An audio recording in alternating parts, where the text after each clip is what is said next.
오늘은 조금 무겁지만 우리 경제와 직결된 정말 중요한 이야기를 해보려고 합니다. 바로 중국 이야기입니다. 여러분 요즘 뉴스 보면 어떤가요? 한쪽에서는 중국이 곧 미국을 추월한다, G2의 위험이 여전하다 말하는데 또 다른 쪽에서는 중국 경제가 이미 회복 불가능한 뇌사 상태에 빠졌다고 경고합니다. 과연 어느 쪽이 진짜일까요? 오늘 별별 경제학에서는 겉으로 보이는 화려한 지표 뒤에 숨겨진 중국 경제의 처절하고도 위험한 속살을 낱낱이 파헤쳐 보겠습니다. 오늘 영상 끝까지 보시면 왜 지금 중국이 전 세계에 민폐 수준의 덤핑을 퍼붓고 있는지, 그리고 그 아슬아슬한 줄타기가 우리에게는 어떤 기회가 될지 완벽하게 이해하시게 될 겁니다. 자, 그럼 거대한 용의 심장이 멈춰가고 있는 현장으로 바로 떠나보시죠. 자, 상상해 보세요. 화려한 상하이의 야경, 끝없이 뻗은 고속도로, 그리고 세계 최고를 자랑하는 전기차 공장들. 표면적으로 중국은 여전히 건재해 보입니다. IMF 같은 국제기구들도 중국의 올해 성장률을 4에서 5% 정도로 전망하죠. 그런데 말입니다. 이 숫자를 믿는 경제 전문가가 과연 몇 명이나 될까요?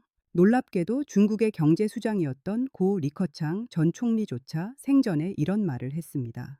중국의 GDP 통계는 인위적이라 믿을 수 없다. 대신 전력 소비량과 철도 화물 운송량을 봐라. 이게 무슨 뜻일까요? 국가가 발표하는 공식 장부는 마사지된 가짜일 확률이 높으니 실제 공장이 돌아가는 소리와 물건이 움직이는 소리를 들어야 진짜 경제가 보인다는 겁니다. 실제로 지금 중국의 전력 소비와 내수 지표를 뜯어보면 우리가 알던 그 팔팔한 중국은 온데간데 없습니다. 지금 중국 경제의 가장 큰 구멍, 바로 부동산입니다. 여러분, 중국인들에게 아파트는 단순한 집이 아닙니다. 자산의 70% 이상이 쏠려 있는 그야말로 영혼의 동반자 같은 존재였죠. 그런데 이 부동산 신화가 처참하게 깨졌습니다. 헝다, 비구이위안 같은 거대 건설사들이 줄줄이 무너지면서 짓담한 아파트들이 흉물처럼 방치되어 있습니다. 서울로 치면 강남 한복판에 100층짜리 건물이 뼈대만 남은 채 멈춰서 있는 셈인데, 이런 유령 도시가 중국 전역에 널려 있습니다. 집값은 폭락하는데 대출금은 갚아야 하고 내 자산의 전부였던 집이 휴지 조각이 되니 사람들이 지갑을 닫겠습니까? 열겠습니까? 당연히 꽉 닫아 걸죠. 밥 사 먹을 돈도 아끼는 판국에 옷 사고 가전제품 바꿀 여유가 어디 있겠어요. 이게 바로 지금 중국이 겪고 있는 내수부진의 비극적인 실체입니다. 자, 그럼 여기서 한 단계 더 깊이 들어가 볼까요? 중국의 부동산 위기가 무서운 진짜 이유는 이게 단순히 건물의 문제가 아니라 지방 정부의 돈줄 문제이기 때문입니다. 중국 지방 정부들은 땅을 팔아서 예산을 충당해 왔거든요. 그런데 땅을 살 건설사가 망해버리니 지방 정부 금고가 텅텅 빕니다. 오죽하면 공무원 월급을 못 주고 가로등 켤 돈도 없어서 밤마다 암흑천지가 되는 도시들이 나오고 있습니다. 에이, 설마 그 큰 나라가 그러겠어? 싶으시죠? 하지만 이건 현재 진행형인 실제 상황입니다. 여기에 기름을 부은 게 바로 청년 실업 문제입니다.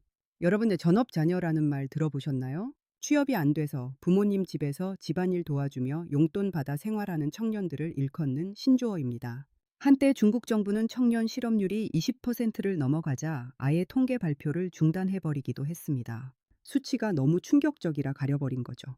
명문대를 나와도 배달 라이더를 해야 하고 미래가 안 보이니 결혼과 출산은 꿈도 못 꿉니다. 그냥 누워있겠다는 탕핑 문화가 퍼지는 건 어쩌면 당연한 수순이죠. 국가의 엔진인 청년들이 멈춰 섰는데 경제가 어떻게 굴러가겠습니까? 그런데 정말 어처구니 없는 건 그 다음 상황입니다. 안에서 물건이 안 팔리면 공장을 세워야 정상이잖아요? 그런데 중국은 오히려 공장을 더 풀가동합니다. 왜냐고요? 공장을 멈추는 순간 실업자는 더 쏟아질 거고 그건 곧 공산당 체제에 대한 불만으로 이어지니까요. 그래서 중국 정부는 선택합니다. 안 팔리면 밖으로 다 밀어내. 이게 바로 지금 전 세계를 공포에 떨게 하는 중국발 덤핑의 시작입니다.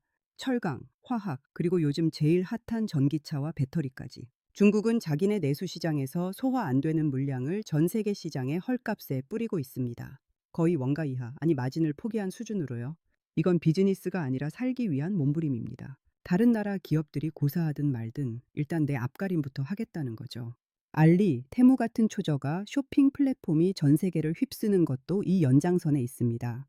아니, 어떻게 이 가격이 가능하지? 싶을 정도의 말도 안 되는 가격표들, 그건 사실 중국 경제가 그만큼 절박하다는 비명소리나 다름없습니다. 전 세계 시장을 중국산 쓰레기장으로 만들고 있다는 비판을 받으면서도 그들은 멈출 수가 없습니다. 멈추는 순간 내부에서 폭발이 일어날 테니까요. 자, 여기서 우리는 이런 질문을 던질 수밖에 없습니다. 아니, 경제가 이 모양인데 중국은 왜 멀쩡해 보이지? 그 막대한 돈은 다 어디서 나오는 거야? 이제부터가 진짜 본 게임입니다. 중국 지도부의 머릿속을 들여다봐야 하거든요. 지금 시진핑 정부의 우선순위는 우리 상식과는 완전히 다릅니다. 국민들이 좀 못 먹고 못 살아도, 부동산이 좀 무너져도 그들에겐 더 중요한 게 있습니다. 바로 미국과의 전쟁에서 이길 수 있는 기술 패권입니다. 대표적인 분야가 반도체입니다. 여러분도 아시다시피 미국이 중국의 숨통을 꽉 조이고 있죠.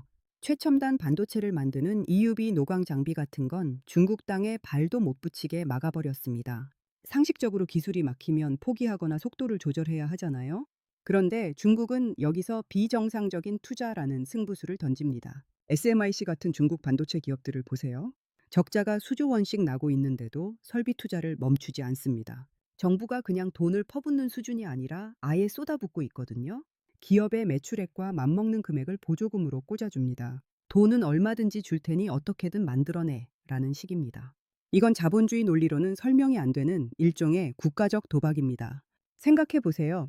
빵 사 먹을 돈이 없어서 굶고 있는 아이들이 수천만 명인데 아버지는 집안 가재도구를 다 팔아서 최신형 컴퓨터를 사고 있는 꼴입니다. 그 컴퓨터로 나중에 돈을 벌면 된다는 논리인데 그 사이에 아이들이 굶어 죽으면 무슨 소용일까요?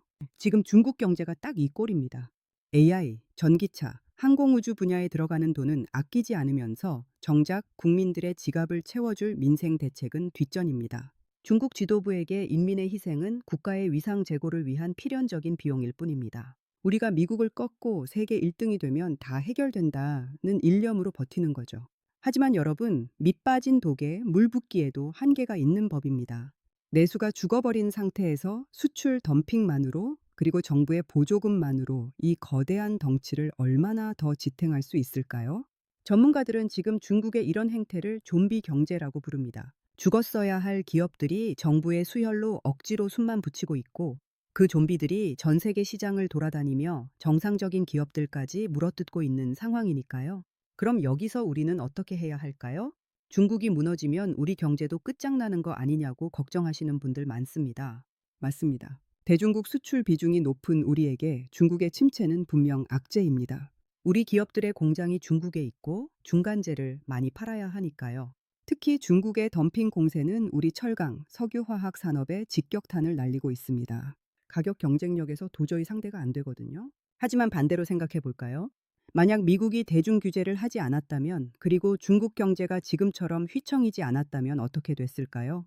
아마 지금쯤 우리 반도체, 우리 배터리, 우리 자동차는 중국의 압도적인 자본력과 물량 공세에 이미 잡아먹혔을지도 모릅니다. 중국이 자기네 시장에서 돈을 벌어 그 돈으로 기술력을 키우고 전 세계를 제패했다면 우리는 지금쯤 중국 기업의 하청업체로 전락했을 수도 있습니다. 역설적이게도 지금 중국이 겪고 있는 이 고통의 시간, 그리고 미국의 강력한 견제가 우리에게는 황금 같은 기회의 시간이 되어주고 있습니다. 중국이 주춤하는 사이 우리는 기술 격차를 더 벌려야 하고 공급망을 다변화해야 합니다. 중국이라는 거대한 시장이 예전만큼 매력적이지 않다면 이제는 동남아, 인도, 북미 시장으로 눈을 돌려야 합니다.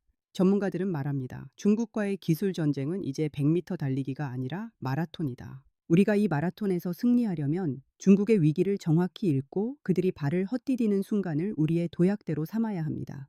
자, 이제 좀 더 무거운 이야기를 해볼까요? 중국의 부채 문제입니다.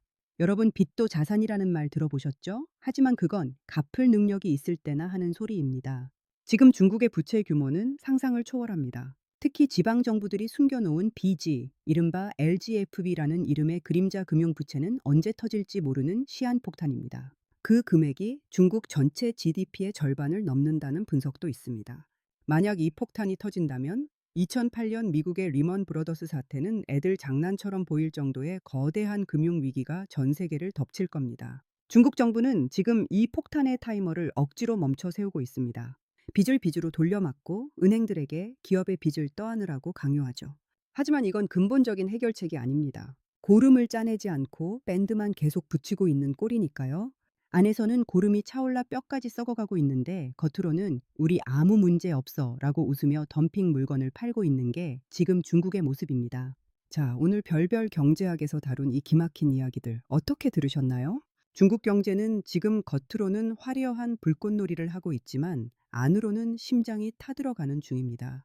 부동산 거품은 터졌고 청년들은 희망을 잃었으며 정부는 그 위기를 가리기 위해 전 세계를 상대로 위험한 덤핑 게임을 벌이고 있습니다. 그리고 그 이면에는 미국을 꺾겠다는 지도부의 무모한 집념이 깔려 있죠. 분명한 건 중국의 위기는 우리에게 위기인 동시에 강력한 예방주사라는 점입니다. 우리가 중국에 대한 의존도를 낮추고 독보적인 기술력을 확보한다면 이 혼돈의 시대는 오히려 대한민국 경제의 새로운 전성기를 여는 열쇠가 될 것입니다. 전 세계가 중국이라는 거대한 블랙홀에 빨려 들어갈 때 우리는 스스로 빛나는 별이 되어야 합니다. 내수 부진, 수출 덤핑, 통계 조작, 무모한 첨단 산업 투자. 이 네 가지 키워드는 현재 중국 경제를 관통하는 핵심입니다. 이 고리들이 하나씩 끊어질 때마다 중국은 흔들릴 것이고 그 진동은 우리에게도 고스란히 전달될 겁니다. 하지만 기억하세요. 흔들린다는 건 우리가 아직 살아있다는 증거이고 그 진동 속에서 중심을 잡는 자만이 다음 시대의 주인이 될 수 있습니다. 이 격변하는 세계 경제의 흐름을 놓치고 싶지 않으시다면 구독과 좋아요 잊지 마시고요.